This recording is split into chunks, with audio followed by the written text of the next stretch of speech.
सबसे प्यारी है, माँ तू जग में न्यारी है। माँ तू सबसे प्यारी है, माँ तू जग में न्यारी है। अपने आंचल में रखना, अपने आंचल में रखना, हमें वरदानों से भरना। माँ तू सबसे प्यारी है, माँ तू जग में न्यारी है। माँ तू सबसे प्यारी है, माँ तू जग में न्यारी है। पिता, पुत्र और पवित्र आत्मा के नाम पर आमीन। आप सबों को जय यीशु। माता मरियम के आदर में नोवेना का चौथा दिन। आज हम लोग माता मरियम के एक और गुण, एक ईश्वरीय गुण को मनन चिंतन करेंगे। वो है, हम लोग माता मरियम में ईश्वर पर पूर्ण रूप से विश्वास करने का, भरोसा करने की एक कृपा हम लोग देखते हैं। जो कुछ वचन में लिखा वो सब कुछ मुझ में पूरा होगा, ये विश्वास करने वाली मां, विश्वास की एक हमारे लिए एक उदाहरण बन करके जीवन के अंत तक रहने वाली मां। माता मरियम की जीवन में भी अनेकों ऐसे अवसर है, दुख, कष्ट, निराशा का, लेकिन वहां पर सब हम लोग ये देखते हैं, विश्वास के इस गुण के द्वारा माता मरियम ईश्वर के नजर में महान बनती जा रही थी। यदि हम लोग माता मरियम की इस विश्वास के विषय में जानना है तो सबसे पहले लूकस का सुसमाचार, उसके अध्याय 1 वाक्य 45 को, लूक चैप्टर 1 वर्स 45 को सीखना जरूरी है। वहां पर एलिजाबेथ पवित्र आत्मा से भर करके घोषणा करते हुए हम लोग पढ़ते हैं वाक्य 45 में, धन्य है आप जिन्होंने ये विश्वास किया कि प्रभु ने आपसे जो कहा वह पूरा हो जाएगा। क्योंकि एलिजाबेथ के पति जकरिया के पास भी स्वर्गदूत आया था।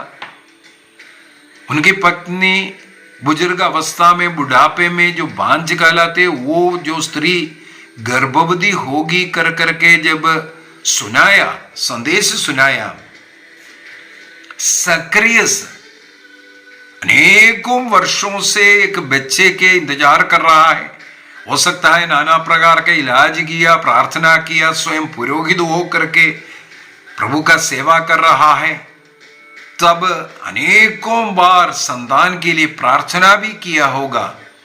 लेकिन आज जब स्वर्गदूत आकर के कहते हैं तुम्हारी पत्नी गर्भवती होगी, सक्रिय विश्वास नहीं कर पाए, क्योंकि उनके मन में मानसिक चिंता, मेरी पत्नी तो बूढ़ी हो गई है, वो तो बांझ है, कैसे हो सकती। इसलिए उन्होंने सवाल किया, कैसे हो सकती है। हम लोग वाक्य 18 में हम लोग पढ़ते हैं, जकरिया ने स्वर्गदूत से कहा, इस पर मैं कैसे विश्वास करूं, क्योंकि मैं तो बूढ़ा हूं और मेरी पत्नी बूढ़ी हो चली है। मैं तो बूढ़ा हूं और मेरे पत्नी भी बूढ़ी है, वो बांझ है, इस अवस्था में वो गर्भवती होगी, मैं कैसे विश्वास करूं। लेकिन माता मरियम, उनका विवाह भी नहीं हुआ है, केवल मंगनी हुआ है, जीवन के अंत तक कन्या बने रहने की उन्होंने मन्नत ले चुकी है। जीवन के अंत तक कन्या बन करके प्रभु की सेवा करने का मन्नत लेने वाली। उनका बचपन से पालन पोषण मंदिर में हुआ। उस कुंवारी के पास स्वर्गदूत आकर के सवाल किया, सवाल ने उनको संदेश दिया कि तुम गर्भवती होगी, पुत्र प्रसव करेगी। तब मरियम ने भी एक सवाल पूछा। वो सवाल है, कैसे हो सकता है, मेरा तो पुरुष से संसर्ग नहीं है। क्योंकि उस दिन तक का ज्ञान के अनुसार पुरुष संसर्ग के बिना एक स्त्री गर्भवती नहीं होगी, पहली बात। दूसरे, इन्होंने मन्नत ली हुई है कि जीवन के अंत तक वो कन्या रहना है। वो बच्चे के इंतजार में नहीं थी, प्रसव करने का या गर्भधारण करने का उसने स्वप्न भी नहीं देखा, बल्कि जीवन के अंत तक कन्या बने रहने की। तब स्वर्गदूत ने उन्हें बता करके दिया, पवित्र आत्मा आप पर उतरेगा और सर्वोच्च प्रभु की शक्ति की छाया आप पर पड़ेगी, इसलिए जो आप में उत्पन्न होंगे पवित्र होंगे और ईश्वर का पुत्र कहलाएंगे, अर्थात आप ईश्वर की मां कहलाने वाली है। आप ईश्वर की मां कहलाने वाली है। और आगे हम लोग देखते हैं वाक्य 38 में मरियम उस वचन पर, स्वर्गदूत के उस वचन पर विश्वास करते हुए कहा, देखिए मैं प्रभु की दासी, आपका कथन मुझ में पूरा हो जाए, अपने को समर्पित कर रहे। अभी एलिजाबेथ बोल रही है वाक्य 45 में, धन्य है आप जिन्होंने विश्वास किया कि प्रभु ने आपसे जो कहा वह पूरा हो जाएगा। ये विश्वास करने वाली, तो माता मरियम के इस विश्वास को, ईश्वर के जो वचन बाइबल में जो लिखा हुआ वचन मेरे जीवन में पूरा होगी, उस प्रकार हमें भी विश्वास करने की जरूरत है। कैथोलिक कलीसिया का धर्म शिक्षा ग्रंथ कैटेकिज्म ऑफ कैथोलिक चर्च 148 एंड 149 के अंदर विश्वास की एक मॉडल के रूप में माता मरियम को प्रस्तुत किया है। मरियम विश्वास की एक मॉडल है, आदर्श है। अपने जीवन के अंत तक वो विश्वास में दृढ़ बने रही। हम लोग देखते हैं गर्भवती होना, पुत्र प्रसव करना, और इसके बाद सिमोन के द्वारा कुछ भविष्यवाणी सुनाना, और आगे हम लोग देखते हैं ईसा मसीह के जीवन में जितने भी दुख कष्ट होना, या अंत में क्रूस के नीचे खड़ी होकर के उस क्रूस मृत्यु का साक्षी बनना। इसके बाद हम लोग माता मरियम को देखते हैं शिष्यों के साथ प्रार्थना करते हुए मंदिर में पाने वाली। यहां सब हम लोग देखते हैं जीवन में चाहे कितना भी कष्ट पीड़ाएं आए, सिमोन ने भविष्यवाणी किया एक तलवार आपके हृदय को आर पार करेगी, फिर भी वो विश्वास में डगमगाया नहीं है। उस विश्वास में ही वो दृढ़ बने रही। कई हम लोग थोड़ा कंपेयर करके भी देखना है अपने जीवन में। अनेकों बार जीवन में दुख कष्ट आता है, जो प्रार्थना हम कर रहे हैं उसके अनुरूप नहीं हो रहा है रिजल्ट। हम लोग विश्वास में फिर कमजोर होकर के जाते हैं। कई लोग प्रार्थना करना, चर्च जाना तक छोड़ देता है, क्योंकि हमने आग्रह किया, उस आग्रह के अनुसार नहीं हो रहा, इसलिए प्रार्थना कर करके क्या फायदा, क्या फायदा। कुछ वर्ष पहले एक दंपति विवाह किया, करीब 8 वर्ष हो गया था, कोई बच्चा नहीं हो रहा है। 2 बार कुछ उन्होंने IVF जो टेस्ट ट्यूब बच्चे के लिए कोशिश किया। आखिर में डॉक्टर लोग बोला है, बहन आपके बच्चेदानी में कोई बच्चा नहीं ठहर सकता। ये सुनने के बाद वो बहुत निराश हो गई, दुखी हो गई। चर्च जाना, प्रार्थना करना सब बंद कर दिया, प्रार्थना करना बंद किया। कई ऐसे घटना मुझे मालूम है जीवन में, कुछ ऐसा अनहोनी होना, अपने प्रियजन का मृत्यु हो सकता है, किसी का इकलौता बेटे का मृत्यु हो सकता है, तो इसके बाद माता पिता एकदम सदमे में आता है, प्रार्थना करना, चर्च जाना छोड़ देता है। उन सभी लोगों के सामने यहां पर माता मरियम ऐसे एक विश्वासी मनुष्य, एक व्यक्ति, एक स्त्री के रूप में बाइबल प्रकट करती है। बाइबल में विश्वास के विषय में अनेकों वचन हम लोगों को मिलता है।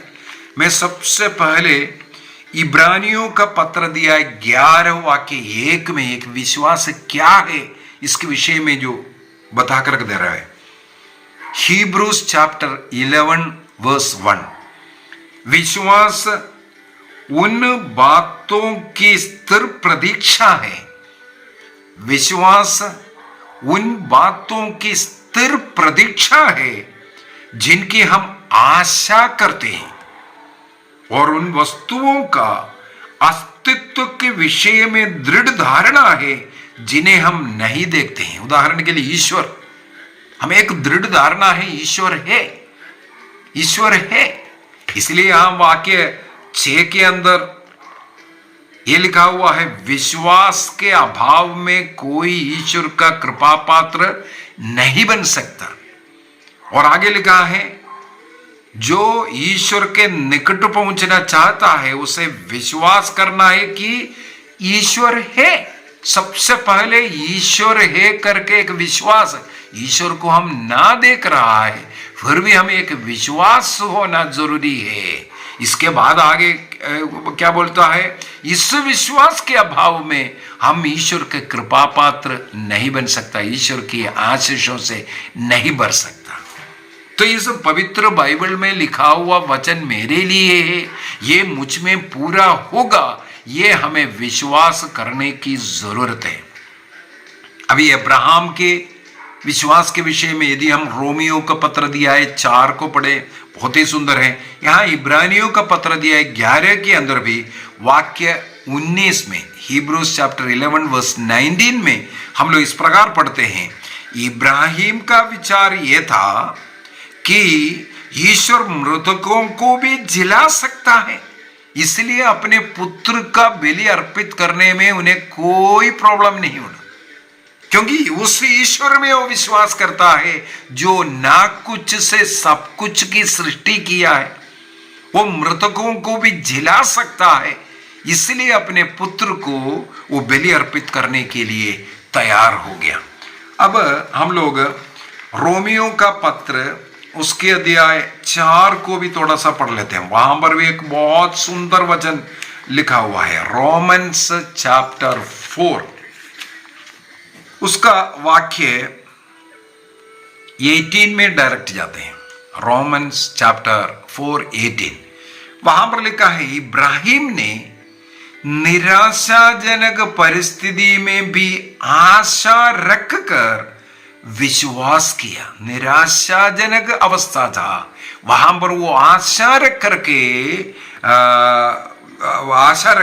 करके विश्वास किया और वह बहुतों के राष्ट्र का पिता इसलिए बन गया।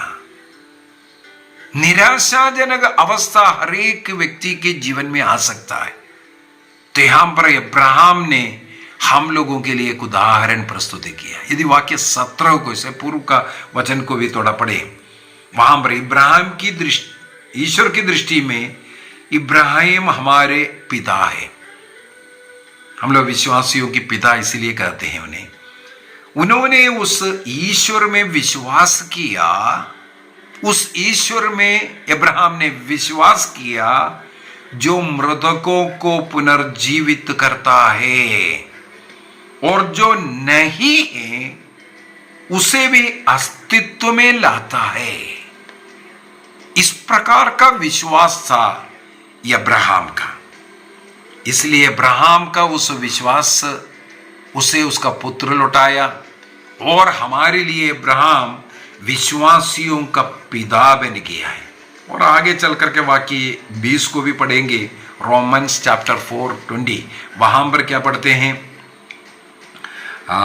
उनका विश्वास विचलित नहीं हुआ। उनके जीवन में अनेकों घटनाएं ऐसा है, ईश्वर ने 75 साल के उम्र में उन्हें बुला करके कहा, आकाश में देखो, तारागण को गिन सकता है तो गिनो, उतना तुम्हारा संतान होगा। बांझ स्त्री, 65 वर्ष की बांझ पत्नी, और ईश्वर बोल रहा है समुद्र के जो तट पर जो रेतगण है उसको गिन सकता है तो गिनो, तुम्हारा संतान उतना अधिक होगा करके। उस ईश्वर में वो विश्वास करता है। इसके बाद आगे क्या है?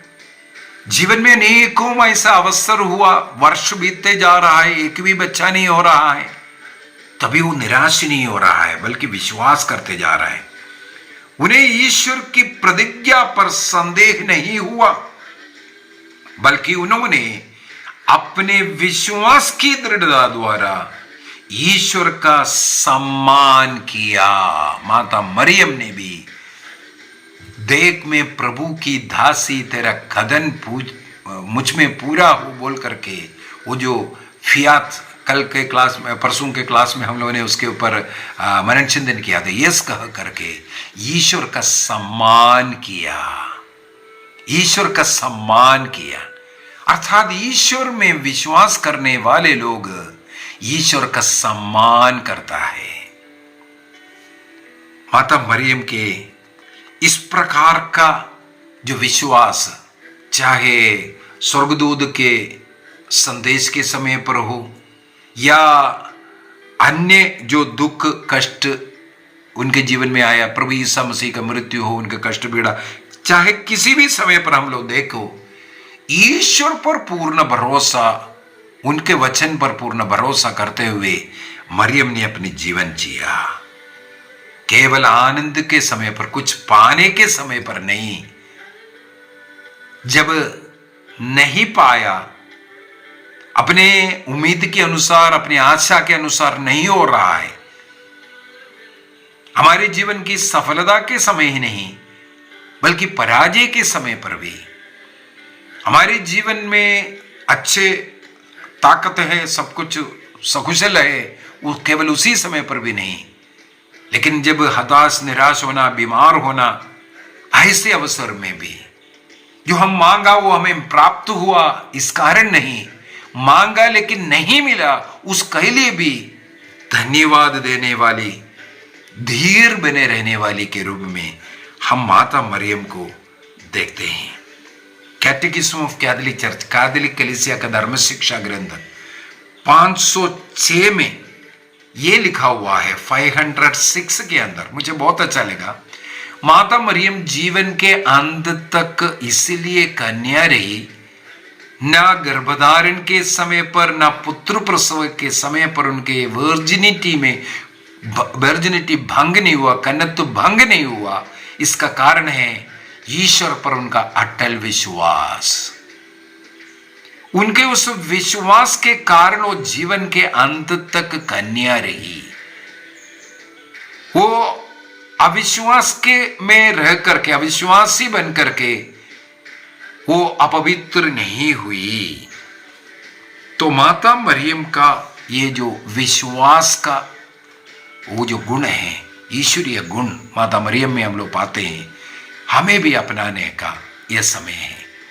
माता मरियम की भक्ति करते हुए आज 4था दिन का ये नवेना प्रार्थना करते हुए एक निर्णय करें, हम भी प्रभु पर पूर्ण रूप से भरोसा करेंगे।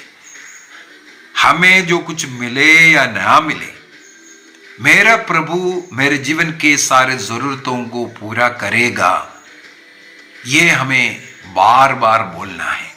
जैसे स्तोत्र ग्रंथ 23 में बार बार हम लोग, प्रभु मेरा चरवाहा है, मुझे किसी बात की कमी नहीं होगी, ये रटना है, ये बार बार बोलना है। प्रभु मेरे साथ है, मेरे रक्षा करने वाला मेरे साथ है, मेरे जरूरत, मेरे जीवन में, मेरे परिवार में जो जरूरत है वो प्रभु देगा। इस प्रकार अपने विश्वास के द्वारा हम प्रभु का आदर करेंगे, सम्मान करेंगे। आइए अपनी आंखें बंद करें, प्रभु को धन्यवाद दें। प्रभु का अनुग्रह आशीष हमारे जीवन में पूरा हो, प्रभु की कृपा हमारे जीवन में बरसता जाए। हे प्रभु, हमें भी विश्वास का वरदान प्रदान कीजिए। ये पवित्र आत्मा का एक वरदान है, विश्वास का वरदान। उसके लिए आशा कीजिए और प्रार्थना कीजिए। जैसे प्रभु यीशु मसीह से मिलने के लिए आए अपने पुत्र को लेकर के, बार बार वो आग में पानी में गिरता था, शैतान उन्हें गिराता था, शिष्य लोग उन्हें चंगाई नहीं कर पाया, तो प्रभु यीशु मसीह के पास उस बालक को लेके आ रहे हैं। मत्ती के सुसमाचार अध्याय 17 में हम लोग ये घटना पढ़ते हैं और प्रभु से आग्रह करते, प्रभु यदि तेरे से हो सके तो इस बेटे को ठीक कर दीजिए, उसको बचाइए। तब प्रभु से एक सवाल करते हैं, हो सके इसका मतलब तुम प्रभु में विश्वास नहीं करते। तब वो प्रभु के सामने गिड़गिड़ा करके कहते हैं, मेरे विश्वास की कमी को पूरा कीजिए। जी हाँ, हमें भी यही प्रार्थना करना है। प्रभु में पूर्ण विश्वास ना होने के कारण हम लोग अंधविश्वास के कर्म में बढ़ते हैं, झाड़ू फूक, अन्य तंत्र मंत्र में जाना, पता नहीं कितना ऐसा अविश्वास का कर्म हमारे जीवन में, दैनिक जीवन में रहता है, क्योंकि हम प्रभु में भरोसा नहीं करता है, विश्वास नहीं करते हैं। प्रभु से बार बार प्रार्थना करें, प्रभु हमारे विश्वास की कमी को तो पूरा कीजिए, हमें विश्वासी बनाइए। पिता, पुत्र और पवित्र आत्मा के नाम पर आमीन। आप सबों को जय यीशु।